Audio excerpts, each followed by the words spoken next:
Welcome back. When President Donald Trump was reelected in November, no one was surprised he won Florida. But what did get people's attention was the fact that he turned Miami-Dade County red. Miami-Dade was once a Democratic stronghold, but Trump's victory changed that. He became the first Republican presidential candidate to win Miami-Dade County since George H.W. Bush won it in 1988. Trump's blowout win in Dade County ushered in a wave of Republican candidates into the newly created constitutional offices, like sheriff and property appraiser. In the aftermath of that thumping, Laura Kelley was elected the new chair of the Miami-Dade Democratic Party.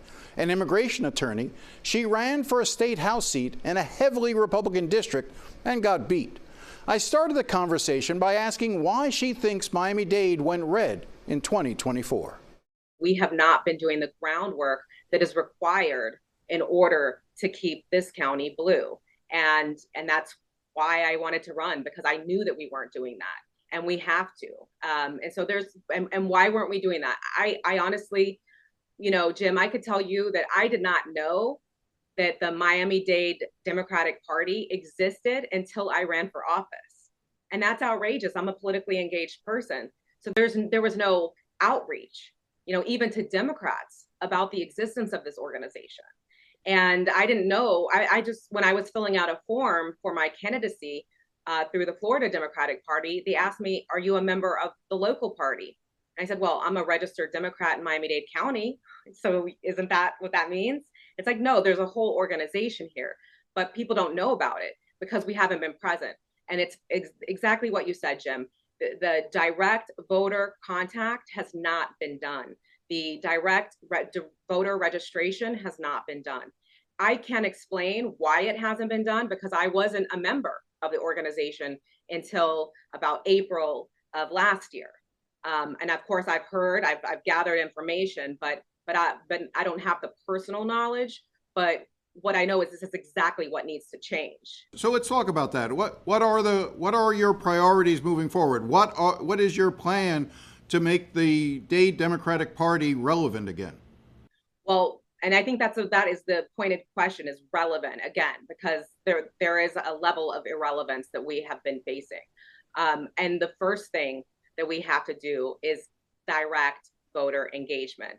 And that means we need to make sure that people are getting their vote by mail ballots, because as you know, all of the vote by mail ballots were deactivated as of December 31st, 2024. So we need to make sure people have their vote by mail ballots. We need to make sure that we are registering voters, and we have a plan to be working on our ground game, knocking on doors, making calls, sending texts when necessary, sending emails, and ensuring that we have this presence. That's one aspect of it. The other is we need to be present in the community in a way that we never have. And so in the last several weeks, we've been out registering voters. We've been wearing our shirts, unafraid and unashamed. And the response that we have received is overwhelming. People come up to us as volunteers and say, "Thank you for being here. Thank you for what you're doing." And so it just demonstrates the importance of having that presence in the community. How can you convince anyone at the national level, given the state of how red the state of Florida has become, to invest in Dade County? How are you going to be able to raise money, I guess, is my question. Yeah, and I think that is a tremendous challenge that we're facing. And I remind my fellow Democrats and our leadership in the party is that there's no help coming from the national party. Nobody's going to come save us and drop us the amount of money that we need to do the work that we need to do. So we really have to take a bottom-up approach. And that means demonstrating value. It means showing donors that we're actually doing the work as opposed to what had been done in previous years. And I think the proof has to be in the pudding. And so we can point to what we're actually doing, where we have pitch decks established, where we demonstrate where every dollar is going to be spent. And donors are going to be able to decide whether they want to focus on voter registration or they want to focus on some other important area that we will be tackling. But you're absolutely right. We have to have money to effectively run this organization. And the fact of the matter is, at this moment in time, it is a completely volunteer organization. We have no paid staff. This is one of the most important organizations in Miami-Dade County, and we're all volunteers, and most of us are new, but we're new and we're ready to work and excited about doing the work. We're building infrastructure within the party apparatus to make sure that we are getting the things done that we need to get done. And I know that we're going to be successful. I know that, and I believe that when donors see the energy that we're bringing and the work that we're doing, they're going to be convinced that this is a good investment. I want to sort of shift gears a little bit and take advantage of your expertise. You are an immigration attorney. You represent clients who are going through deportation procedures. Give me your perspective on where the immigration debate is right now here. Well, I would say first and foremost that our immigration system is broken. It's been broken for a long time. But what the Trump administration has done in just the last few weeks is create chaos and fear. And it is palpable across all of our communities.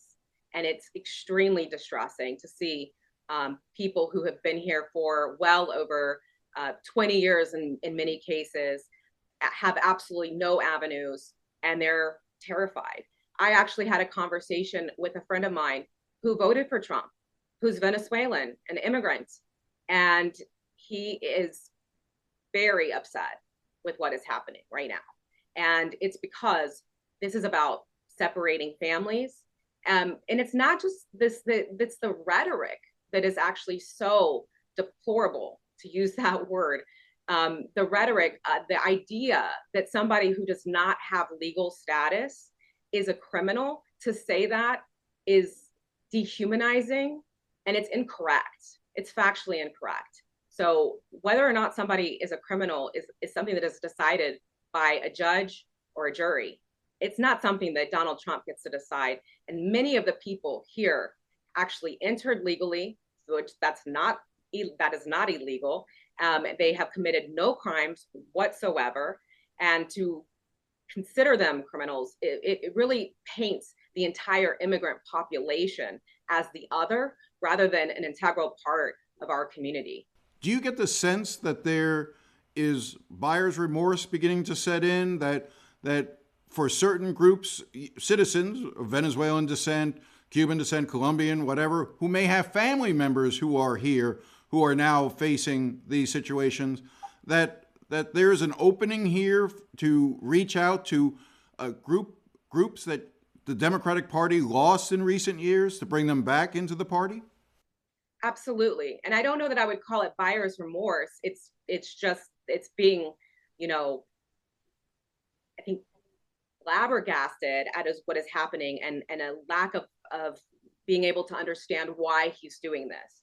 And I think that when President Trump was campaigning and saying that he was going to do mass deportations, unfortunately, there are portions of the population that didn't believe that applied to them. I think he was quite clear, but I can also understand that when he said he was going to deport criminals and focused on the very few criminal elements that we have in our immigrant population, that people said, oh, he's only going to go after those people. But what ended up happening is that he just called, in a blanket fashion, everybody a criminal. And I think that is shocking. And so I think people are deeply disturbed by what's happening. And and I'm having those conversations with people, like the conversation I had with my friend the other day. And it is an inroad into saying, hey, look, there's been a lot of misinformation about the Democratic Party. And I want to say this, I don't blame voters for voting for Trump. This FOFA thing, FAFO, whatever it is, that's not messed around and find out. This is the clean version.